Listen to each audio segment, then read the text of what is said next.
male figures, Tim Walz being one of them, Doug Emhoff last night, who can speak to men out there who might not be the sort of testosterone-laden, gun-toting kind of guy. Last night, it was day 3 of the Democratic National Convention, and Tim Walz had his big moment in the sun. Of course, you know him. He's the governor of Minnesota, and he's been caught in many, many lies about his military service, about his rank, about whether he served in combat, and about what he did during the pandemic. He also lied about the conception of his own children, which is a very strange thing to lie about. And the lies go on and on and on. But the big takeaway last night, the talking points that clearly went out to everybody in the media, was that Tim Walz is the definition of masculinity. And no, not that evil, toxic masculinity that we're supposed to condemn and avoid and not have anything to do with. No. This is the new masculinity. This is the masculinity that we should all be striving for. You know what kind of Tim Walz masculinity I'm talking about? Here, let's take a look. Governor Tim Walz.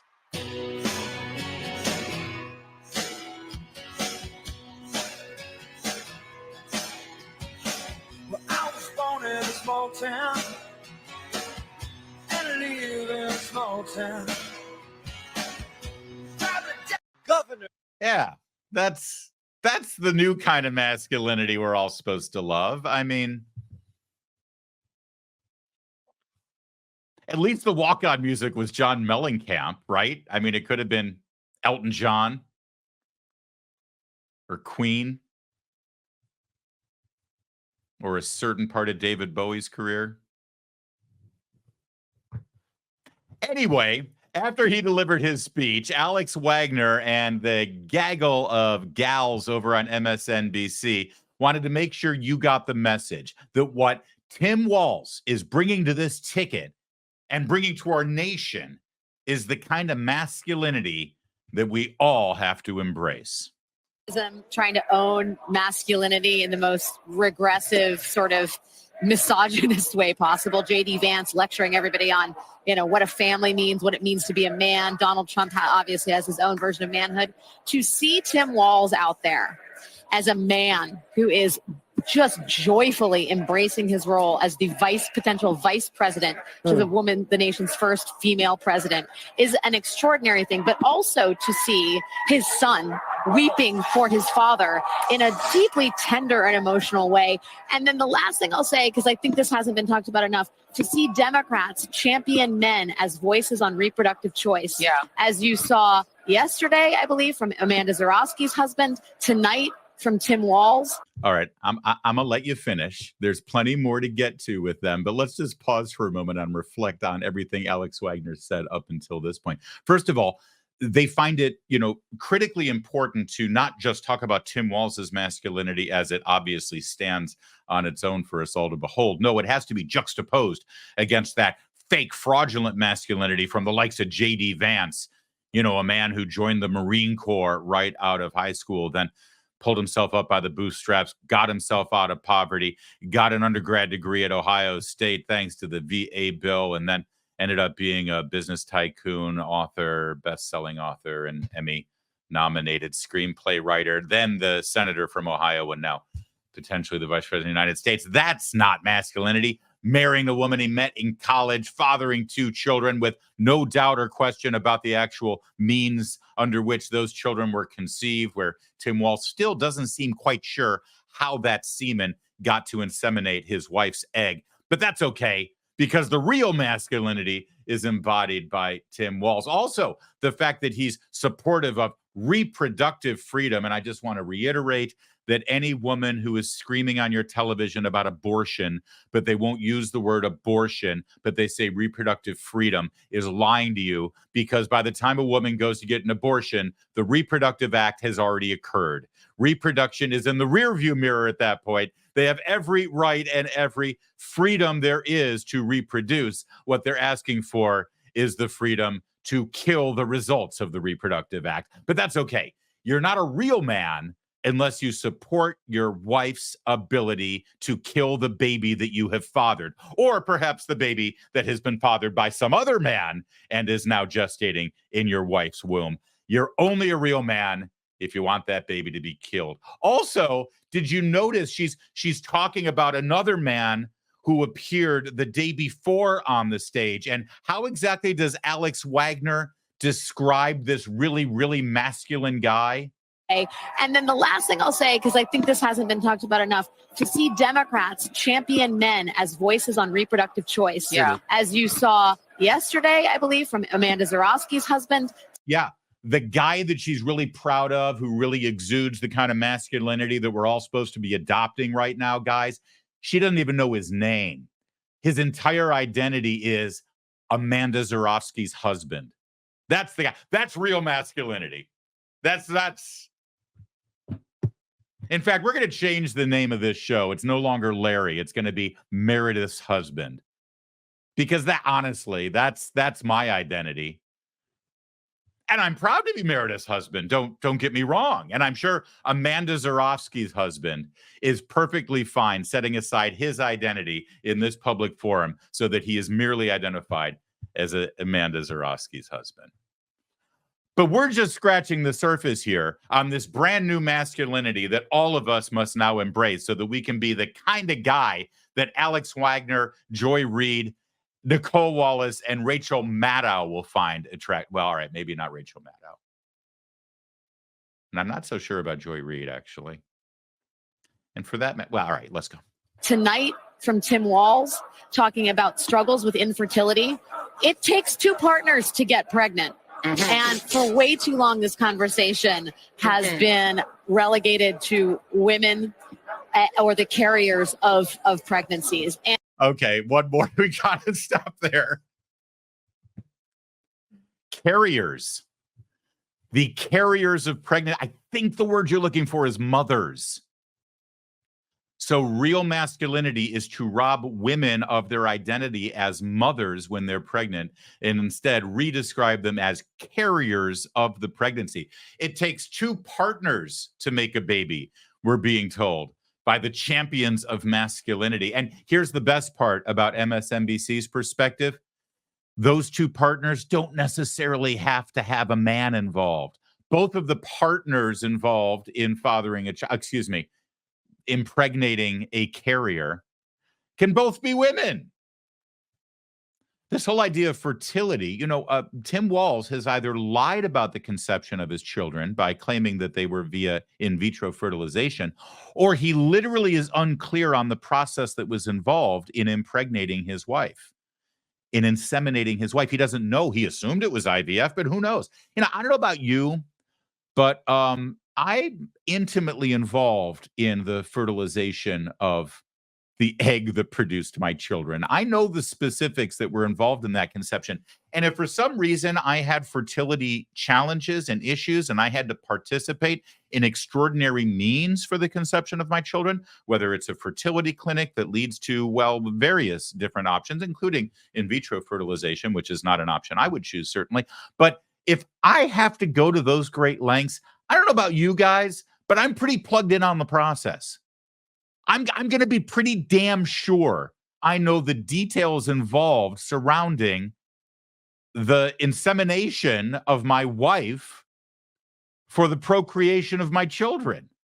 So Tim Walz either lied about it or he's just not sure. I don't know how the sperm got there. They asked for some of mine. I delivered. That's all I had to do with it. That's the masculinity we're celebrating, folks. That's who Alex Wagner wants to hold up as the personification. And then Joy Reid gets in on the conversation. And again, guys, if you're looking for guidance on how to be the best possible masculine man you can be, look no further than getting advice from Alex Wagner and Joy Reid. And it is, I think, way overdue to have men express not only their stake in all this, but also their anguish. And to have a football coach talk about the anguish of infertility, I think opens up a whole new conversation about the stakes at hand for 2024. And by the way, and I love that you're saying that, because this is about modern masculinity. Yes. And in the Democratic Party, the coach that is saying that it's important for him as the football coach to be the faculty, partner for the LGBTQ Gay club, Straight Alliance. The Gay Straight Alliance. And he's like, that's something important for me to do, because if a coach is doing it, it's going to have just a little more salience, right? And it's going to help kids not get bullied. I mean, what's really been fascinating is to watch the men of the Democratic Party model a kind of masculinity that is simply 21st century masculinity. Speaking of 21st century masculinity, how about that? How about that as a setup? That'll lead in. We got Senator Cory Booker. Like, who's it gonna be? Who could it be? But See how we did that? the 21st century man himself, Senator.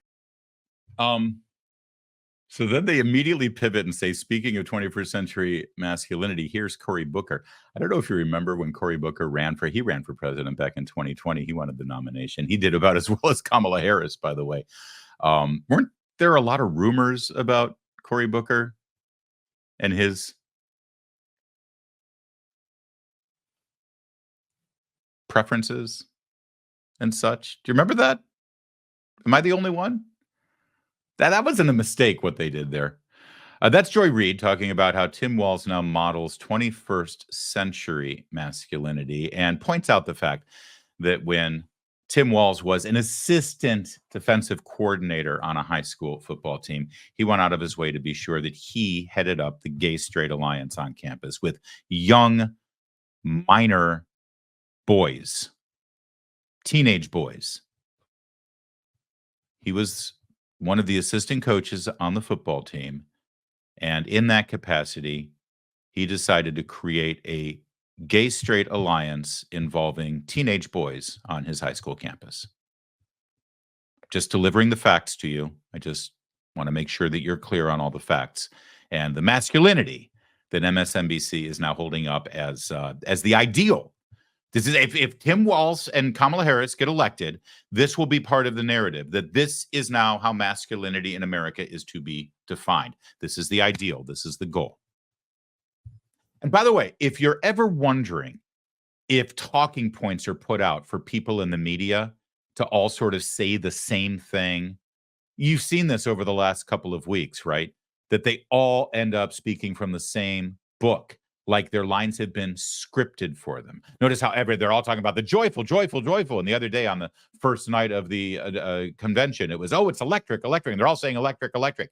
Well, now after Tim Walz, it was all over MSNBC. It was masculinity, masculinity, masculinity. Well, let's turn the channel if you're tired of that kind of conversation. Let's see what they're saying at CNN. Surely they're not repeating the same thing.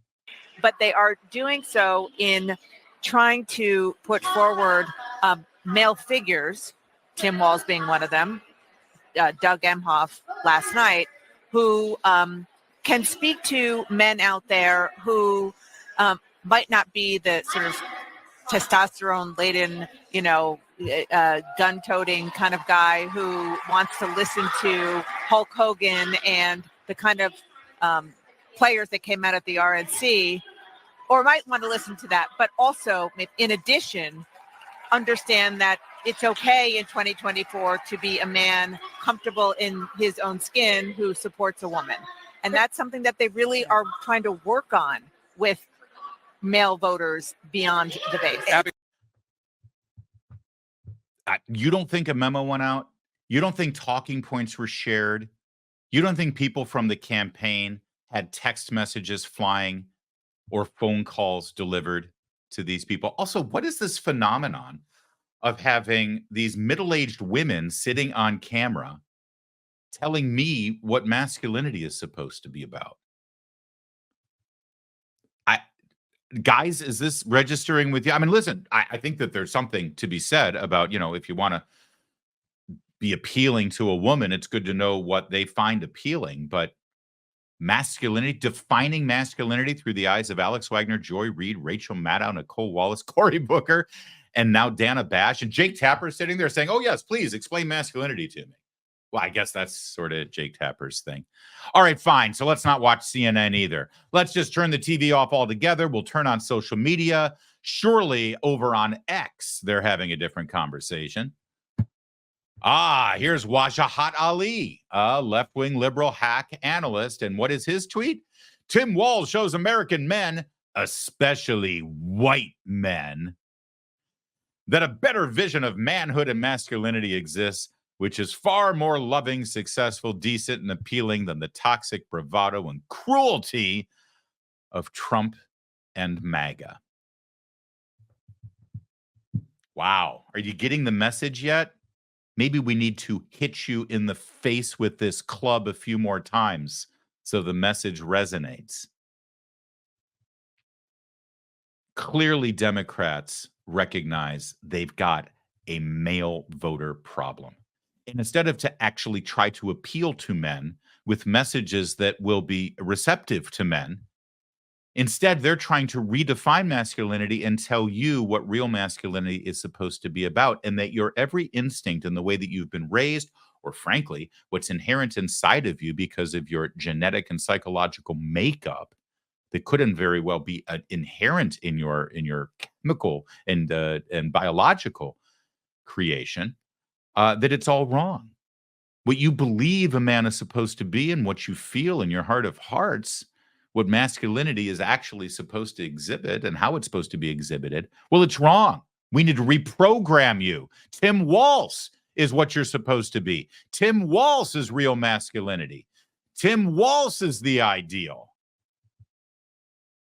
Tim Walz is what we're supposed to be holding up now as the ideal for masculinity. If you can redefine your terms and redefine the very idea of masculinity to be this, well, then you don't have to worry about catering your message to appeal to men. You just change what men are supposed to be, and then that'll help you with your problem with men voting. Well, that's a heavy lift, and I don't think it's going to work. By the way, this isn't the first time Joy Reid has gone there. During the RNC in Milwaukee, and of course, we'll remind you that MSNBC wasn't actually literally in Milwaukee. Even when they're presenting the news to you, they're lying, not just reading their teleprompter and giving you falsehoods via their analysis, but no, they're pretending like they're in Milwaukee for the RNC, but they're sitting in a studio in New York. They just have it on a screen behind them. But when they were covering the Republican National Convention, Joy Reid went out of her way to talk about masculinity, and specifically, by the way, white masculinity, which apparently is different than black masculinity, which is a whole new basket of racism I don't even want to try to open up. But listen to her then. You know, it's interesting because we were talking about this during the break. I mean, this is the Javier Milei election, right? I mean, and then in Argentina, that's how that went, which is that you had this coalition of, and not to be cruel, but, it was described as sort of an incel election. It was the young, angry men of Argentina who they wanted a macho candidate. And it went along with policies like banning abortion, banning birth control, and, the idea of no fault divorce. It all kind of goes together that you've seen this kind of election before. You see the same thing in Hungary. Like the Orbanism of the party it's rooted in returning white Christian men, but also white men and white adjacent men, right. Black men, brown men who are white adjacent in terms of trying to also be in that dominant position in society. And then you have women who are willing to go along with that, right? There are a certain number of women who are also willing, the trad wife sort of thing. And wow. So black men who want to be have a dominant position in society are really white adjacent, says Joy Reid. And by the way, not to belabor the point or anything, but guys, if you're looking for advice and guidance on how to be the best, most masculine man that you can be, is that really who you want to get the advice from? Is this the woman you're tapping into, so to speak, and saying, "Hey, Joy, give me some guidance here, because I really want to be a masculine man. Could you please direct me properly here?" I love that white adjacent situation.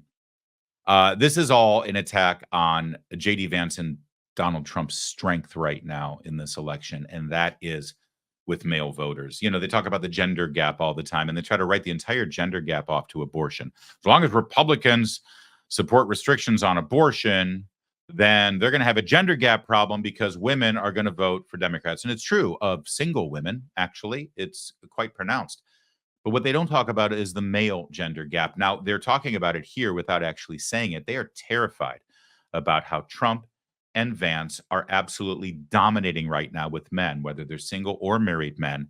They are all in on the Republican ticket.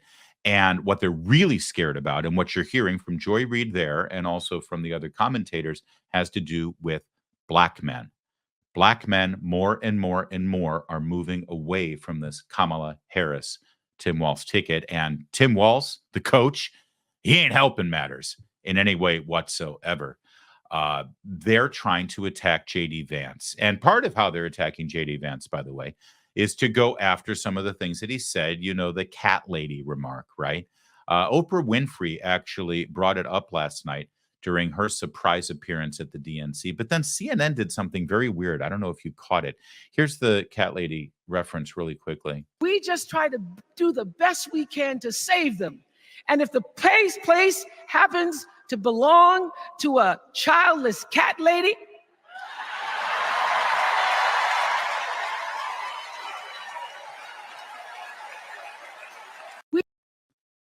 did you see what I saw?